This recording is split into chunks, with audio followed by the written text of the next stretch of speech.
So, the new football season is now well underway, which means it's time to start thinking about FM22. Now, I play FM a lot, and I mean a lot, so I think about it more than most things, and recently I've been thinking about what the main aim of the game is. Is it an accurate simulation of being a football manager, or is it an accurate simulation of running a football club? Ideally both, right? One of the most common new suggestions I see for Football Manager is things like designing stadiums or setting ticket prices, which swiftly leads to cries of, "It's Football Manager, not Football Chairman," and I agree to an extent. Those aren't things I'm looking for, but they aren't things I would oppose. The official reason for why they aren't in the game is because they're not things real football managers would do, but there are things in the game that most managers don't do in real life already. Even Alex Ferguson didn't handle all the minutiae of transfer and contract negotiations, yet it's an essential part of the game. But anyway, with all that in mind, here are 5 improvements I would like to see in FM22 and beyond. Number 1. International football. I love international football. It's great. On FM, well, it's less so, as you'll know if you've watched any of my International Journeyman series. I could do a whole video on this, but here are 3 major improvements I want for international football on FM. Firstly, and most essentially, training. There is no training for international teams on FM. I have no idea why. Real international teams clearly do training, so it should be in the game. Right now, you can't do general training to get players used to the system you want to use, or train individually to help players adapt to different roles, which compromises tactical familiarity and leads to them constantly complaining about being out of position. But the main issue is that because there's literally no training sessions happening at all, player conditioning becomes impossible. There is no recovery and there is no rest. In international tournaments, you end up starting matches with your whole squad on 70% fitness because you just can't rest them. It makes no sense and it needs to be fixed. Secondly, dynamics and interactions. In international football, there are barely any. Clearly they're imperfect for club football, but we need more for this. Like training, there is no dynamics option for international football. It would be helpful as morale is such a huge influence on the game. Same for individual interactions, which you basically can't do except for things like injuries and when someone is annoyed at being dropped. I want to be able to praise and criticise players for their international performances. I want to tell players that they're on my radar for the squad and to keep working hard. I want to be able to console them when they miss a vital penalty. England's recent success has clearly been shaped by Gareth Southgate's incredible man management, so it'd be nice if this was reflected in the game. And lastly, what I call job maintenance. By that I mean, again, like club football, I want to be able to speak to the football association in charge of your country.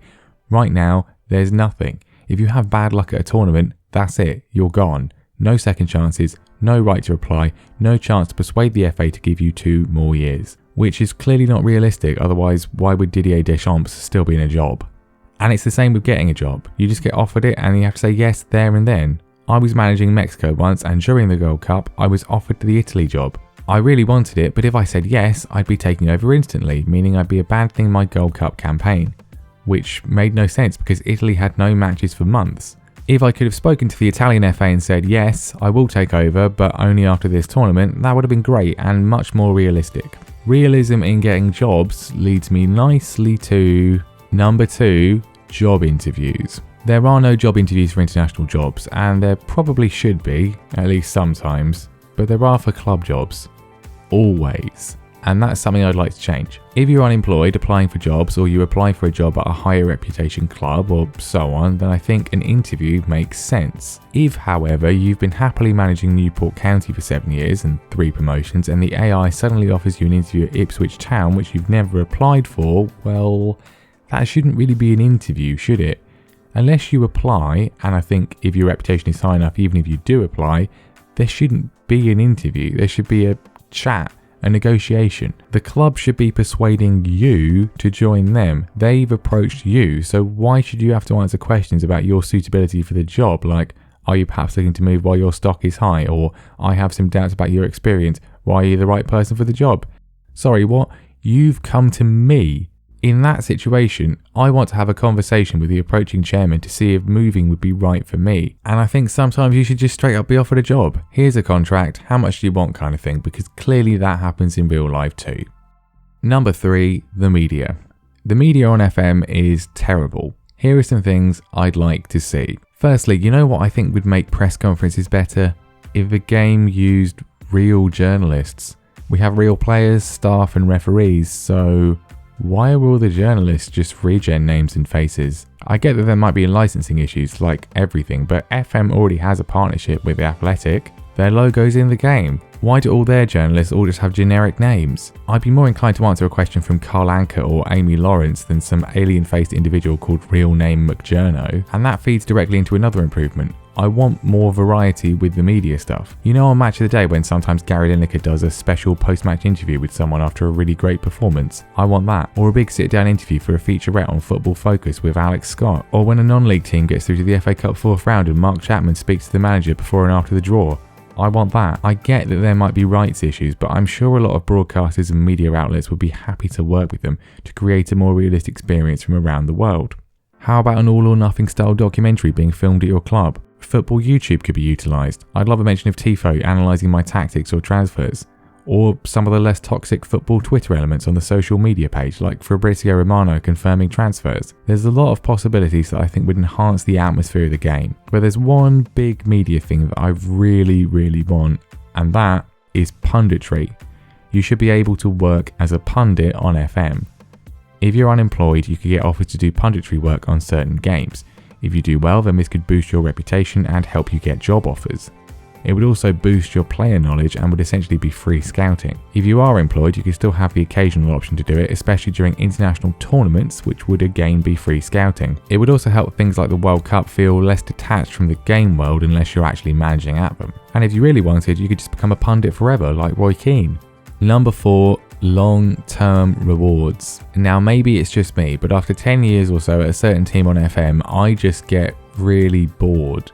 Like once you've got to the top level and have a great squad, obviously you have to maintain it, but it can just get quite repetitive, which is why I want some more long-term rewards and incentives. Currently there's a chance to become a club legend on the club info screen, the Hall of Fame thing, which seems quite disconnected, some Steam achievements, and you might get a stadium named after you, and there's a 1,000,000 to 1 chance you might get a son in the youth intake, and that's it. I mean, how many people actually have a stadium named after them in real life? How many managers have a stadium named after them? I just want a bit more variety. There's so much more you could do here. I want stands named after me, streets named after me. I want a statue in the car park. I want a knighthood or a damehood, certainly if you win the World Cup or the Euros. I want murals. I want Hall of Fame inductions, the chance to manage the team at Soccer Aid. I want a BBC Sport Personality Lifetime Achievement Award.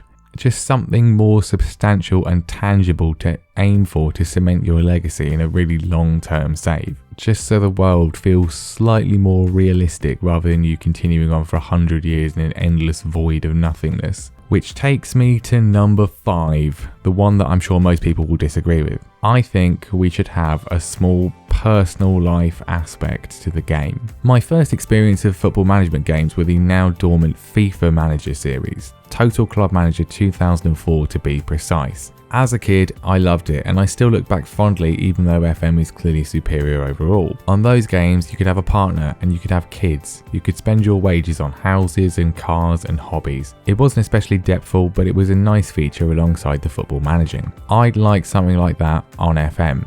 It's FM, not The Sims. Okay, I don't want The Sims, but I do think having some aspect of a personal life would add to the realism. Obviously it could be optional, but well, most football managers have a partner. Most football managers have kids who you may have noticed often end up in football themselves in some way. When I'm playing FM and I decide in January to move from Plymouth to Copenhagen, what would my partner think about that if it were to actually happen? FM is praised for its realism. Well, I think it's realistic and adds an extra element to the game to have your partner raise their opinion about where you're planning on moving to, amongst other things. I don't want some kind of footballers' wives thing. I don't want to buy chairs or speedboats or have a golfing mini game, but I would like to have my in-game manager have a partner and be able to have kids and have them potentially want to become footballers or referees or journalists or coaches and be able to hire them and sign them and coach them through your youth teams. You can have a son in the game now, but it's extremely rare to generate one. I think it's time it was something you had a bit more control over. And it's clearly not a rare thing in real life. Carlo Ancelotti's assistant manager is his son, and God knows how many times Steve Bruce has signed his son up at various clubs. Obviously it should be an optional thing, and obviously it's not something I want huge resources spent on, but it is something that I think would be nice and would in my view add to the realism of the FM world. And so that's that, my views on some things I would like to see in FM. I have suggested most of these on the SI forums. I don't know if they'll ever make it to the game, probably not, but I can dream. There's other things I could talk about, like being able to set your previous footballing experience before you take over, or managing Premier League club youth teams. That would be good, but that's it for today. Let me know what you think. What would you like to see in the game? Don't forget to like, share and subscribe to the channel. Thanks for watching, and I'll see you next time.